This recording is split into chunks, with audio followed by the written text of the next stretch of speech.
Welcome to the CS Show. CS stands not only for customer success, but also for content secrets. This podcast explores the content secrets of customer success leaders. We put a spotlight on content innovation and bring you an inside look at some of the most interesting moves made by customer success teams to address growth and scale through content. We are your co-hosts. I'm Dina. And I'm Guy. And on today's episode, we'll talk with Inbar Rodan. Inbar is a Customer Success Enablement Manager at Monday.com. Inbar will explain how she built a scalable onboarding process during her time at Sisense that cut onboarding time in half. Inbar will also share with us a similar course she recently launched at Monday as an example. Let's get started. Hi, Inbar. Thanks for joining us today. Hi, Dina. Hi, Guy. Nice of you of having me. We'd like to hear a little bit about your experience as a customer success leader. Okay, so my background is mainly around training and enablement. I've been in this field for more than 2 decades. In the last, let's say, 8 years, I'm working as part of CS teams in various companies. I've worked for Sisense, which is a BI company, for over 5 years. And now I'm leading the CS enablement team for Monday.com. Can you please tell us a bit about your background and experience with content? Yes, so I started as an instructional designer back then, early 2000. And since then, I'm creating content in multiple ways and forms.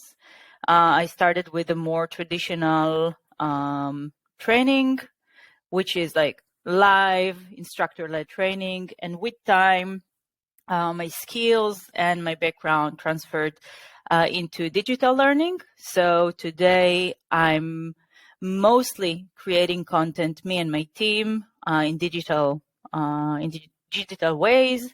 We're building websites, we're building specific contents that can be articles, that can be videos, that can be interactive e-learning, and so on and so forth. Great. So today we're going to talk about an initiative you had during your time at Sisense. So can you tell us in a word what does Sisense do? What industry do they serve? Who are the end users? Yes, so Sisense is a BI company. It's a competitor of Tableau, Power BI, Click Software. So that's the general arena. The customers at that time were BI teams. So generally within the Sisense product, there were the backend, which is mainly for BI developers and more tech-savvy, data-savvy roles.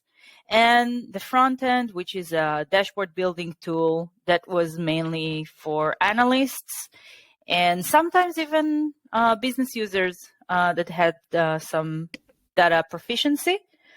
But generally, we can say that our audience was very professional. That's great. And we are interested in solving challenges using content. So in this respect, let's start with what was the business or the people challenge that you wanted to solve.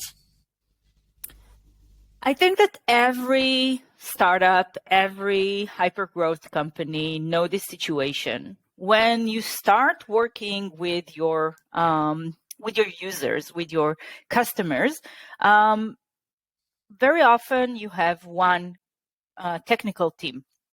That is the support, right? And the support basically kick off everything that is related to customer interactions, right? So at the very first stages, They provide knowledge and they provide how-tos for working with the product. Later in the company evolution, we see that the support function start to take specializations. And then you see the support, like general support, sometimes split into the general and technical support and implementation.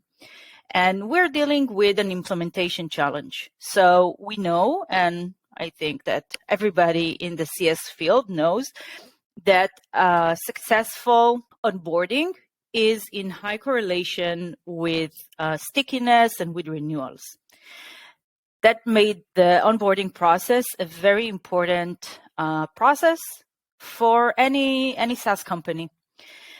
And when the time came and our implementation team started to see more and more clients, we were running into a capacity issue. So scaling out, how do we how do we help onboard more and more clients with the existing team that we have, because we didn't want to create an army of implementers. One more question that I think Inbar will help us to focus. If you can also tell us if the onboarding challenge was for specific customer segment, and how much time roughly did you have to spend per customer as part of the onboarding before you were able to implement the content solution? So as I mentioned before, it's not just about scaling out our customers. It's also about giving the BI consultants, the implementers, a chance to really express their expertise. And what we had business-wide is that we had 4 tiers. And if I'll take, for example, the bottom tier, tier 4, these were the customers that we as a company invested the least, right? They had the smallest deal size. And we saw tens of customers, even more on a monthly basis. So when we decided that we're going to automate the onboarding, we took their package, which was a 6 hours implementation package with a BI consultant. And we started to identify all the repeating sections of that. It's a small spoiler, but I would say that for the outcome, we were able to transform 3 hours out of these 6 hours into an automated self-paced learning, which in turn helped the organization to cut off time from the onboarding. And the time that we decided not to cut off, we were able to utilize it to discuss other subjects, such as adoption, such as the product rollout, and not focusing on the things that are very, very technical. Okay. So in a nutshell, the challenge was that the onboarding time for, let's say, the low segment or the low touch segment, you in Sisense wanted to reduce it, cut it by 3 hours per customer for across dozens or maybe hundreds of customers a month. And that was actually the trigger to come up with a content-based solution. Correct. Great. So how did you solve this challenge through content? Let's start with what types of content did you use for that? So we knew that we want to create a course that will address the different user roles. So as I mentioned before, the product itself has 2 interfaces, backend and frontend. Sometimes they are being used by the same person who wears 2 different hats, but many times we had just actual 2 different personas. So we started by identifying the personas and what each persona, what knowledge they need to know. Another thing that we knew from the get-go is that we want this course to be very effective. And there is no better way to teach something than by doing. So we knew that in terms of delivery methods, we need to go with self-paced learning, but also self-paced practice and hands-on experience with the platform. Okay, so how did those courses look like? I mean, I don't know, screen recording videos? So that was actually pretty nice. We took each role and we created a syllabus that walked the users through the process of building a data model for whoever uses the backend or a dashboard for whoever uses the front end.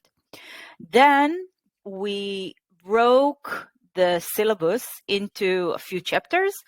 Each chapter contained a few bite-sized videos. Most of the videos were up to 6 minutes. An interesting fact is that studies show that attention span starts dropping after 6 minutes and 20 seconds. So we tried to keep everything under 6 minutes. And after each group of videos, we also included a hands-on practice. What we did is that we created a data set, the downloadable data set. And when people took the course, they were able to download all of the assets, the Sisense assets that we were using for the course to practice and kind of imitate what we were doing in the videos. They were able to do it themselves. The other part was a second data set that people use to actually practice, not just replicate what they saw in the videos, but also try to implement some of the techniques on their own using a similar data set, but with a few differences and a few differences in the questions. So basically, they had very tactical practice in just doing what we demonstrated, and then another practice where they could just try it out on their own, and then check themselves against some kind of standard solution that we also provided. Interesting. Can you let us see some examples? So I don't have access to our Sisense materials, but actually now at Monday.com, we're doing something that is similar. And basically what we have here is something that I can show you. So what I'm going to share now is our LMS within Monday.com. It's the User Academy, and it's under Monday Help Center. And this is a course that has a very similar logic. And here also we have our product, and this is the implementation flow. So the course takes the users through the implementation process. And it's also a combination of a few videos.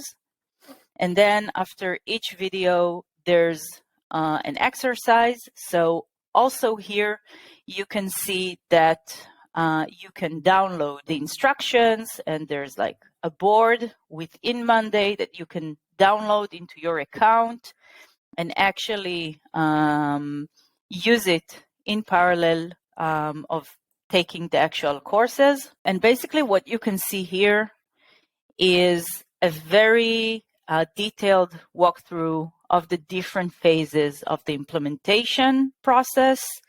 Sometimes we're using knowledge checks. Sometimes when we have more practical knowledge, we are referring the users to the actual practice and so on. How long does it take for the user to go through the entire course? So with the Sisense example that we had 2 courses, each one was around 3 hours. So it was an hour one course was, I think, an hour and a half of videos, and then another 2 hours, give or take, for the actual hands-on practice.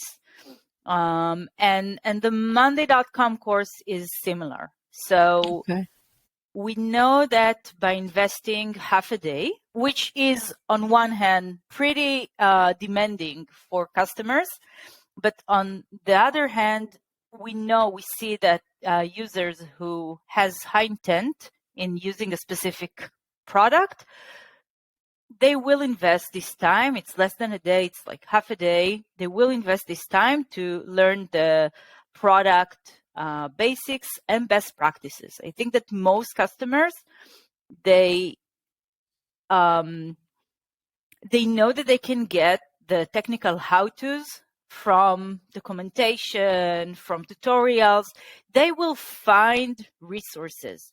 But actually to take a course that takes you end to end and shares not just, the UI, what configuration can be done by what button, but also the best practices, this is invaluable. And we see that users actually take the time and invest the time in learning.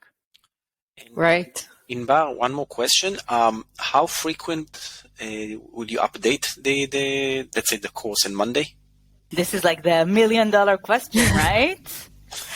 So the way that we approach this course is we try to differentiate the best practices and the more stable knowledge from the very technical how-tos. All right. Okay. So while we do have a lot of screenshots and a lot of videos from the actual product, we focused on the actual implementation process. We focused on things that are relatively stable and they don't change as much as the UI. This is why we can go back to the course every, let's say, 4 or 5 months, and we're not chasing on updating the courses on a day-to-day basis. Very nice. So I think the solution in this case is very clear, and thanks for sharing with us also the Monday course. With regards to Sisense, or also in Monday, we are interested to know about the outcome of this initiative and what was the difference between the situation that you had before the course or the content was created and after. Okay, so I gave you the spoiler at the beginning. So we know that the course saved a lot of time. But saving time wasn't the main goal. So we wanted to save time, yeah. We wanted to also free up time, not just to reduce the amount of repetitive content and really allow the BI consultants to give customized consultation. So we achieved that as well. Another thing that we saw is that we were able to achieve a common language, and we were able to create and to turn the BI methodology, right, the full implementation process as a standard, not just with our customers, but also internally, because all of the new employees took the course. That was an onboarding course to the product. And it went across the board from developers in the R&D unit to new CS support and CSMs who were part of that. So that was in terms of what we were able to do with the content. Very nice. And were you able also to measure their overall customer satisfaction, let's say, in the end of the onboarding with this content and with this course that kind of gave you a good, let's say, reflection on the benefits for the end users, for your users? So we had some kind of a satisfaction question at the end of the course, but we didn't measure like the overall satisfaction from the CSM or the overall satisfaction from the implementation process is much wider than just the course. So we didn't attribute the CSATs that we saw to the actual course, but we measured very tactically the CSATs from the content. Before we wrap up, can you take us behind the scenes with an anecdote about the team, the process, or the customers that was unique or exciting? So I think that maybe one of the most important decisions that we did, and we did it really without even knowing what would be the impact of this decision, was the voiceover artist that helped us to narrate the videos. And we had several attempts, and we started by using someone who has very kind of a formal voice, and it didn't tick, right? We listened to the recordings over and over, but something didn't work. So we found this American who lived in New Zealand, and she was like, we got to her by mistake, right? But she had a really nice, funky YouTube channel where she sang. And when we gave her to like read the lines, and she brought this, very bubbly voice personality, it just changed the entire thing. And while we kept it in a very like respectful and like formal manner, her voice and the way that she presented the content made everything much more kind of digestible and understandable. And we got some feedbacks on like, she's so nice. It kind of changes the entire personality of the videos and the course. So that was a success. And this is something that I took with me going forward, also to the Monday.com course. Amazing. Interesting aspect of building a content. It's not just the content itself, but how you wrap it as well. Thank you very much, Inbar, for sharing your experience today with us in this episode. We would like to thank you. It was a great conversation, and we really enjoyed it. Thank you very much. Thank you. Thank you for having me. Bye. Bye-bye. Bye-bye. So, Guy, what are your main takeaways from today's episode? Actually, I noted a few of them. First of all, Inbar's story actually demonstrated that the content can be helpful and useful during the onboarding stage, but with significant impact on adoption. She clearly stated that the benefit was for not just for the external customers, but for their own internal teams, the implementation team, that could cut the onboarding by half and focus some of their time on adoption and making sure that their users are actually up and running faster than before. She also shared with us an interesting tip that we should keep the videos up to 6 minutes. This is more or less the time that users can stay focused. So let's remember that as well. Inbar also mentioned that they put a lot of focus on assignment and exercises. So practice makes perfect. And I think the content is important, but how we help our users to test and making sure that they actually understand and practice this knowledge is important as well. And last but not least, and I think we should take that as a important theme going forward also to our next episodes, is the value-driven approach. So not that the content, the courses, the knowledge base are not just focused on features and how they work, but also on the bigger picture of what's the value for the users, what do we want the users to achieve, how they are meeting their objectives, and eventually what's the value that they can get, in this case from Sisense or from Monday's solution, using the content and the exercises that were given and prepared for them. Thanks, Guy. So thank you everyone for being with us today. We hope we enjoyed the episode. Please share it with your colleagues and stay tuned for our next episode. Thank you very much, Dina. See you next time.